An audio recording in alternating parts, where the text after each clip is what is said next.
వీటి ఇప్పటి తిప్ప పెద్దిరెడ్డి గారిని తీసుకొచ్చారు ఇప్పుడు సీన్. పెద్దిరెడ్డి గారిని అరెస్ట్ చేస్తారా? ఆయనకి సంబంధించి పవన్ కళ్యాణ్ గారు చాలా సీరియస్ గా ప్లాన్ చేస్తున్నారు. సరే సార్, సరే మీరు అరెస్ట్ దాకా వెళ్ళారు కదా, చేయమనండి సార్, చేయమనండి, నేనే చెప్తున్నా సార్. మీకు తెలుసో తెలీదో 14-19 దానికన్నా ముందు కిరణ్ కుమార్ రెడ్డి గారు ఆయన కూడా ఈ పెద్దిరెడ్డి మీద కేసు పెడతారు, అన్ని ఎంక్వైరీ చేసి ఏటీ లేదని ఇంటికి వెళ్ళిపోయారు. ఇదే కూటమి 14-19 దాకా అదే. ఇప్పుడు ఏంటి కొత్త కథ ఏంటంటే జనసేన పవన్ కళ్యాణ్ గారు లెటర్లతో, అంటే పవన్ కళ్యాణ్ గారు నేను వినలేదు కానీ ఆయన మాట్లాడలేదు కానీ ఈ జనసేనలు కొత్తగా డిబేట్లో మాడుతుంది ఏంటంటే నిన్న మొన్న మాకు ఈ పంచాయతీలు ఉంటాయి కదా, ఇటు అటు ఫారెస్ట్ ల్యాండ్ ఉంటే మధ్యలో ఈ ల్యాండ్ ఎలాగుందంత పెద్ద ప్రశ్న.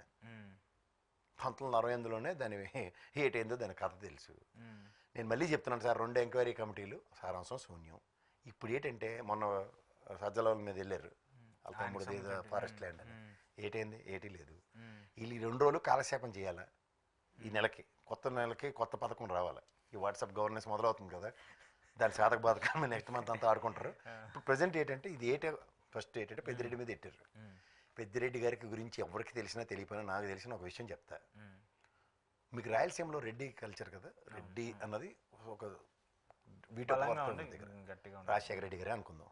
మీకు మళ్ళీ చెప్తున్నా, రాజశేఖర రెడ్డి గారిని నిలువరించడానికి ఒక గేమ్ చంద్రబాబు గారికి స్టార్ట్ చేసింది ఏంటంటే చిత్తూరు రెడ్లు రాయలసీమ రెడ్ల కింద బైఫర్కేషన్ వచ్చింది. కడప దాటిన కాడి నుంచి ఉందంతా చిత్తూరు. మళ్ళీ అప్పటి నుంచి స్టార్ట్ అయింది అమ్మనాడు మీ బ్రేక్ అయ్యి. యువతలు కిరణ్ కుమార్ రెడ్డి గారికి కూడా చొక్కలు చూపించిన ధీరుడు అంటే పెద్దిరెడ్డి, రాజశేఖర రెడ్డి గారికి కూడా కంట్లో నలుసు టైప్లో ఉన్నాడు.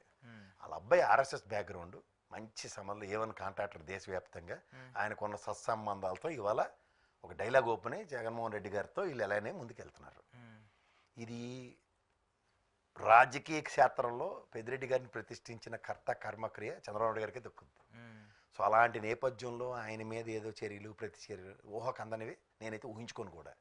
ఇది ఒక కేవలం ఒక టెంపరీ రిలీఫ్ కోసం చేస్తున్నాను ఒక గేమ్. ఇది దావోస్ది ఇలాంటివి ఎక్కడ చర్చనీయ అంశాలు అవ్వకుండా ఇప్పుడు పెద్దిరెడ్డిని తెచ్చారు దీనిలోకి. రైట్, చూద్దాం మరి దానికి సంబంధించి కాన్సిక్వెన్సెస్ ఎలా ఉంటాయి. Thank you. ఏముండవు, ఉంటాయని అడవడపడ్డవే తప్ప. ఏమో ఉండొచ్చేమో, ఎవరో తెలుసు. చంద్రబాబు నాయుడు గారు అరెస్ట్ చేస్తారు అనుకున్నారు అప్పుడు. ఏంటి చంద్రబాబు నాయుడు గారు అరెస్ట్ అంటే ఇన్వర్టబుల్ సిచ్యువేషన్స్. ఇప్పుడు నిన్న అలా పేపర్ అనుకోండి రేటే ఏంటి, ఇప్పుడు సిఐడి అధికారులను మార్చేసి వీళ్ళు నచ్చిన రిపోర్ట్లు రాయించుకుంటారంటే మరి అప్పుడు ఏడు చేశారన్నది ప్రశ్న అవుతుంది.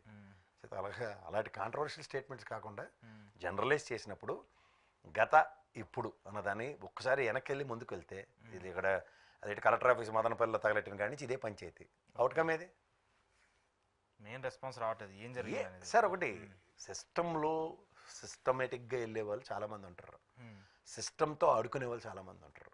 ఇవన్నీ ఒక తాను పీసులే. ఇందాకేంది బయలుదేని గారిది మీ గ్యాప్ కొందా, ఇలాగే ఫారెస్ట్ ల్యాండ్లు ఆక్రమించేసాడు, అమ్మో చంపేశాడు, పొడిచేసాడు, పత్తాలకి టార్గెట్ పెట్టేసాడు, నిన్ను చెప్పేశారు.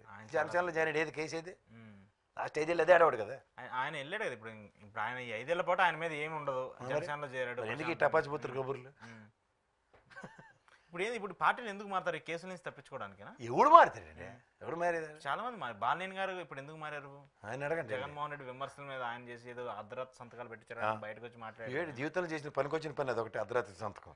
₹2.49 యూనిట్ కరెంట్ దొరుకుతుంది. క్రెడిట్ తీసుకోమండి. అర్ధరాత్రి అయినా పని చేసినందుకు ధన్యవాదాలు చెప్తున్నాండి. ఎవడికి ఉపయోగం సార్ అలా వెళ్తాను. Right sir, thank you very much. ఇది